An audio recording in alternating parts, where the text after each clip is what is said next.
Ray Charles avait l'habitude de dire qu'un musicien a le même rôle qu'un scénariste de film, sauf qu'au lieu d'avoir 1h30, il a 3 minutes. Que vous regardiez un film ou que vous écoutiez une musique, vous ressentez des choses similaires dans le même ordre au même moment, et ça n'est pas un hasard. Il y a en fait des règles, des grands principes qui régissent le cinéma et la musique, et ce sont sensiblement les mêmes. Mais alors quel est le point commun entre un blues de Ray Charles et le monde de Nemo? Comment des milieux en apparence si différents peuvent fonctionner avec les mêmes règles? Parce qu'il s'agisse d'un film, d'un morceau de musique, d'un livre, d'un discours, on va voir que tous ces domaines obéissent aux mêmes règles profondes, celles de la psychologie humaine, et notamment au besoin de raconter des histoires.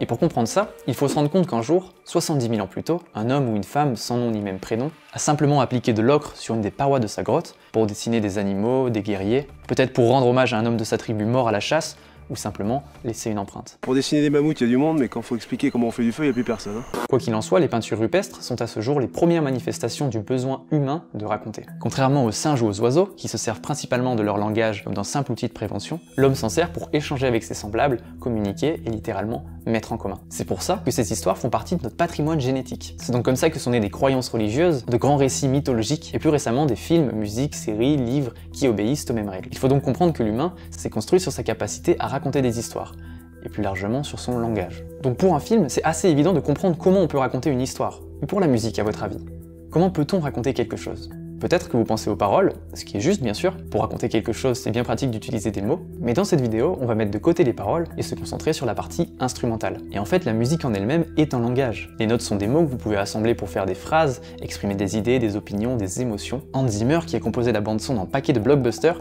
nous explique même ceci. In music, you're basically having a conversation. There's a question, there's an answer. Ooh. It's a bit of a dodgy question here. Ce couple question-réponse, vous le retrouvez quasi systématiquement. Pour prendre quelques exemples, dans l'intro de So What, on a droit à un dialogue entre la contrebasse et les autres instruments.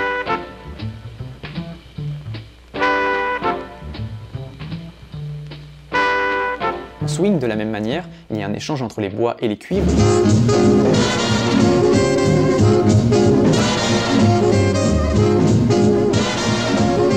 Si vous rajoutez la voix, il est commun qu'il y ait un échange entre le chanteur et les instrumentistes.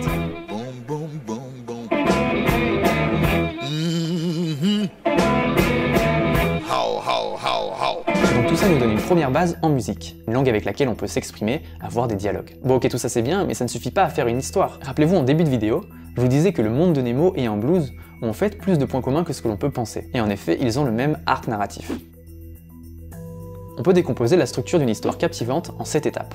Il était une fois, chaque jour, mais un jour, à cause de ça, jusqu'à ce que finalement, et depuis ce jour, c'est la structure de base des contes de fées et d'énormément de récits qui nous sont parvenus. Ces 7 étapes ont été popularisées sous le nom de Pitch Pixar. Et en effet, vous pouvez faire l'essai, ça marche avec n'importe quel film Pixar. Faisons l'essai avec le monde de Nemo. Il était une fois un poisson veuf nommé Marin.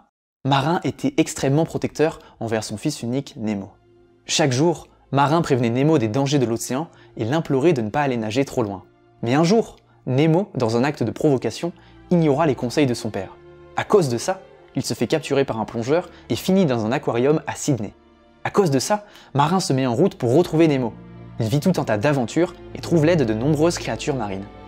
Jusqu'à ce que finalement, Marin retrouve Nemo, et depuis ce jour, leurs liens sont renforcés et leur amour repose désormais sur la confiance. Ce qui est intéressant de voir, c'est que cette structure s'applique parfaitement à une tourne de blues.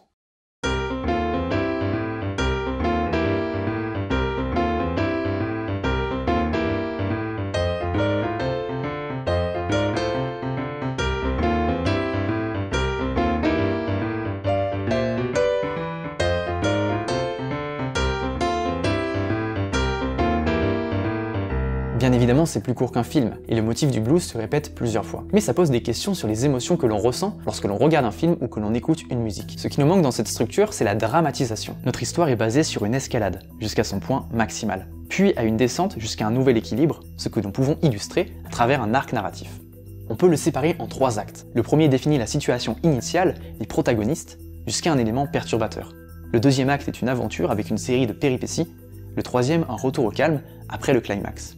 Un blues fonctionne pareil, en prenant le temps de planter le décor, de le déséquilibrer pendant une durée précise, avant de rétablir le tout à nouveau. et de recommencer bien sûr, puisqu'on a vu que ce schéma se répétait plusieurs fois tout le long du morceau. Quoi qu'il en soit, cet arc narratif nous donne un indice sur les émotions que l'on perçoit au fur et à mesure de la progression. Pour simplifier, qu'il s'agisse d'un film ou d'une musique, on a une situation stable, une série de péripéties et de perturbations, et un retour à l'équilibre. Entre le début et la fin, on a un déséquilibre tout le long, on est en tension. Il y a du suspense et on perçoit le soulagement à la fin du film. Pour un film, c'est plutôt simple de comprendre cette notion d'équilibre et de déséquilibre. Et pour la musique, il y a deux termes précis pour ça, la tension et la résolution. Si on a cet accord, on est stable. Ensuite vient notre élément perturbateur, avec un accord dissonant, puis un retour au calme. Naturellement, quand on a cet accord, il nous faut l'accord qui suit, c'est naturel.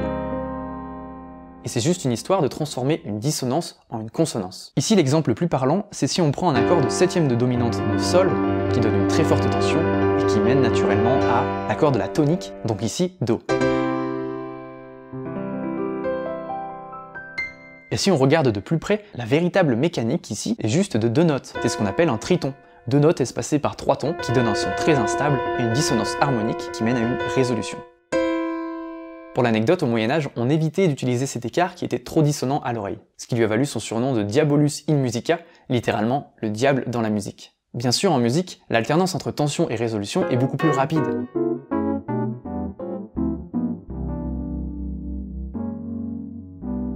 Mais comme pour une histoire, il est nécessaire qu'il y ait un conflit pour que la musique soit captivante. C'est ce qui donne du relief à l'histoire. Si vous n'avez pas de conflit, vous n'avez pas d'histoire. Si je vous raconte que la semaine dernière, je suis allé au supermarché pour acheter des pommes, du coup je suis allé à la caisse, j'ai payé et voilà.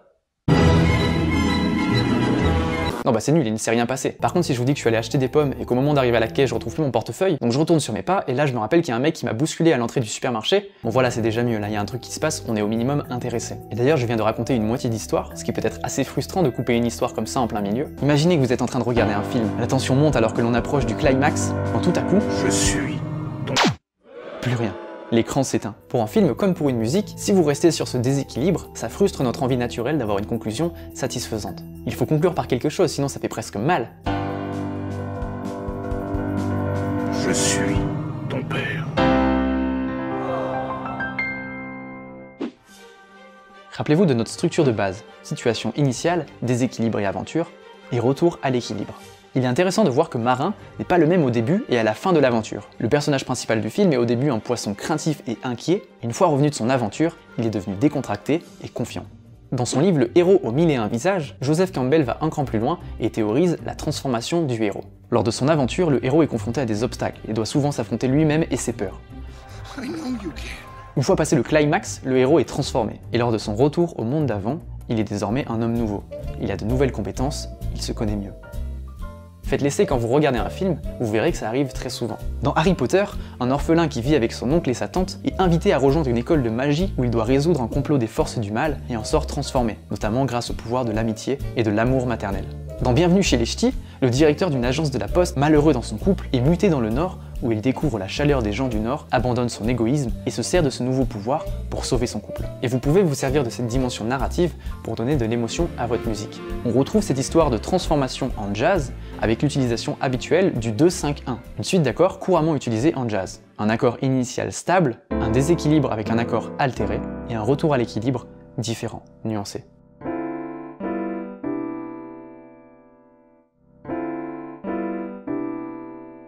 Et si ça n'est pas par les accords, ça l'est par les émotions qui sont transmises dans le jeu. Toujours dans So What, le thème principal pose le décor au début du morceau. On compte au moins 7 minutes de péripéties et d'aventure avant un retour à l'équilibre, plus nuancé, avec une certaine profondeur. Le jeu est en effet plus doux, on n'entend plus la trompette, le héros revient de son aventure transformé. Ce schéma de transformation marche, je l'espère, avec cette vidéo, puisque vous, qui êtes le héros de cette aventure, avez commencé la vidéo avec une certaine idée de la narration en musique, et j'espère qu'après toutes ces péripéties, vous en avez découvert une nouvelle perspective et de nouvelles idées. Donc la prochaine fois que vous pratiquez votre instrument, pensez à ces notions de langage, à ce que vous voulez raconter avec les mots qui sortent de votre instrument, et les émotions que vous souhaitez transmettre. On a vu que l'humain est fait pour traiter les informations dans un certain ordre, et qu'il s'agisse d'une musique, d'un film, d'une série, d'un livre, d'un discours, les mêmes lois immuables s'appliquent et nous touchent profondément. C'est quelque chose qui est naturel et qui n'échappe pas à la musique. merci d'avoir suivi cette vidéo. Dites-moi en commentaire ce que vous avez pensé de ce format d'analyse un peu plus poussé autour du piano et de la musique. Ça me semble intéressant d'aller un cran plus loin et de discuter avec vous de philosophie de la musique, donc je suis curieux d'avoir votre retour là-dessus. Si vous n'êtes pas encore abonné à cette chaîne, faites-le maintenant en cliquant juste ici. Si vous débutez au piano et que vous êtes intéressé par l'improvisation, vous pouvez rejoindre mon cours Improviser même en partant de zéro, je vous mettrai un lien dans la description. C'est un cours d'impro pour les débutants dans lequel on voit justement cette notion de langage musical dont on a parlé tout au long de la vidéo. Voilà, c'est tout pour aujourd'hui, je vous dis à la prochaine, salut.